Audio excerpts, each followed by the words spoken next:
आपने सृजनात्मक पद्धति के अधीन पृथ्वी पर पौधों से लेकर के तमाम जीवों पर जीवन की पद्धति को विकसित होते हुए देखा है। ऐसे ही मानवों में भी जीवन को विकसित होने के लिए एक पद्धति होती है। उस पद्धति के लिए मानवों के शरीर में एक उम्र सीमा होती है। ठीक, ये उम्र सीमा लड़कियों के लिए 12 वर्ष से 55 वर्ष तक है। लड़कों के लिए ये उम्र सीमा 15 वर्ष से 70 वर्ष तक है। पता है आपको? मालूम है, जानते हैं? इसी उम्र सीमा को सृजनात्मक पद्धति के अधीन की जीवन शैली कहते हैं। ठीक, यहाँ पर आपके शरीर में कुछ हार्मोन्स का उत्पादन होता है। क्या होता है? वो हार्मोन्स आपके शरीर में शारीरिक परिवर्तन के साथ साथ मानसिक परिवर्तन भी करते हैं। वो शारीरिक और मानसिक परिवर्तन का जो मूल उद्देश्य होता है, वो उद्देश्य है सृजनात्मक प्रवृत्ति में, सृष्टि की सृजनात्मक भागीदारी में हिस्सेदारी लेने का। क्या? हिस्सेदारी लेनी है।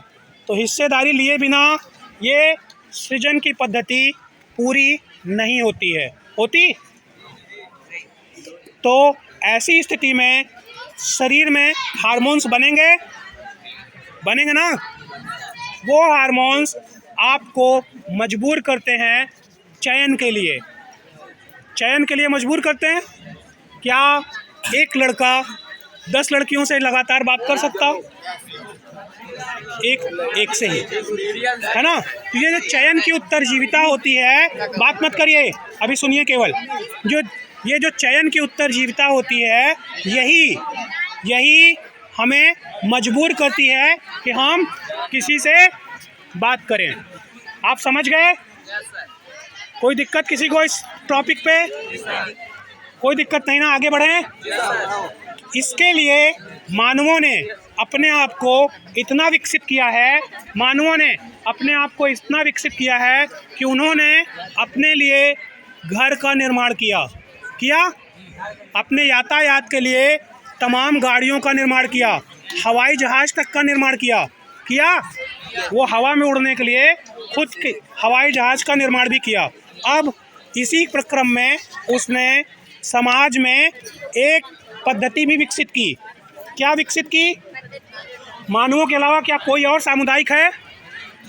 जैसे हम सामुदायिक रूप से रहते, हमने अपने लिए तमाम नैतिक नियम बनाए। तमाम नैतिक नियमों के माध्यम से वह स्थान और भाषा के आधार पर धर्म बनाया। धर्म जो बना है उसमें नैतिक नियम श्रेष्ठ हैं, जहाँ पर नैतिक नियमों के माध्यम से हम सिविलाइज होते हैं, सभ्यता का विकास करते हैं, है ना। तो वो नैतिक नियम धर्म के रूप में संरक्षित होते हैं। आज पृथ्वी पर कई धर्म हैं, लेकिन उन धर्मों का मूल उद्देश्य है मानवों की सभ्यता को विकसित करना। उसके लिए तमाम नैतिक नियम हैं।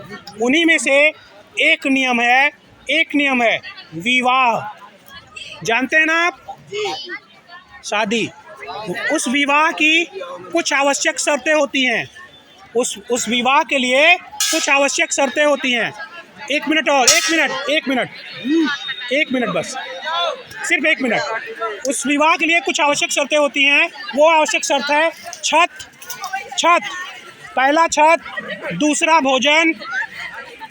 भोजन, तीसरा कल का भोजन। इन तीनों का प्रबंध होने के बाद ही हम उस सृजनात्मक प्रवृत्ति में आगे बढ़ते ना।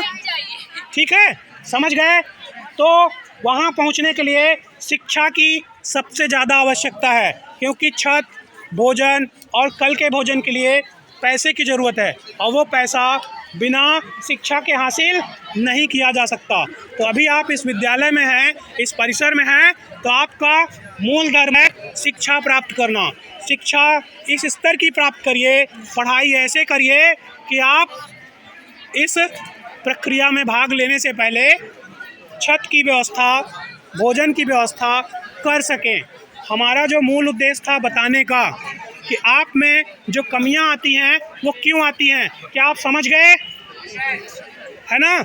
उसका कारण होता है हमारे शरीर में उत्पादित हार्मोन्स। ठीक है, तो आप स्वयं को नियंत्रित करिए। उसके बाद की प्रक्रिया भी हमने बताया। आप सबसे पहले शिक्षित होइए, क्योंकि बाबा साहब भीमराव अंबेडकर का कहना था शिक्षा शेरनी का दूध है, जो पिएगा वो दहाड़ेगा। तो जो पिएगा वो दहाड़ेगा। अगर आप शिक्षा ग्रहण कर लेंगे तो वो वैसा ही होगा जैसे शेरनी का दूध पीना, जो बहुत मुश्किल है। आपको गाय का, भैंस का, ऊँट का, हाथी का दूध आसानी से मिल सकता है, लेकिन शेरनी का दूध केवल और केवल शिक्षा देती है, केवल और केवल शिक्षा देती है। तो जब आप यहाँ आइए, यहाँ से जो सीखिए उसको घर में जा कर के रिवाइज ज़रूर करिए। ठीक है, समझ गए? छोटी सी पुस्तक है, अगर आप पढ़ना चाहेंगे तो 1 महीने में पूरी पुस्तक पढ़ डालेंगे। जब आप उसको बार बार अभ्यास करेंगे तो आपके मस्तिष्क में अंकित हो जाएगा। उसी के लिए हम आपको ध्यान सिखा रहे थे, आपने सीखने की कोशिश नहीं की। फिर भी मेरा यूट्यूब चैनल है, उसके माध्यम से आप सीख सकते। उसमें कमेंट्स करके आप कुछ स्पेशल वीडियो चाहिए तो वो भी हम आपको बना के भेज देंगे। ठीक, चैनल का नाम है IN, लिख लीजिए, INDRA। आई मेरा नाम है इंद्र। इंस्टाग्राम नहीं, यूट्यूब चैनल आईडी है ये जो हम बता रहे हैं, ये यूट्यूब चैनल आईडी है INDRA। हाँ, इसके बाद अंडर स्कोर का सिंबल होता, अंडर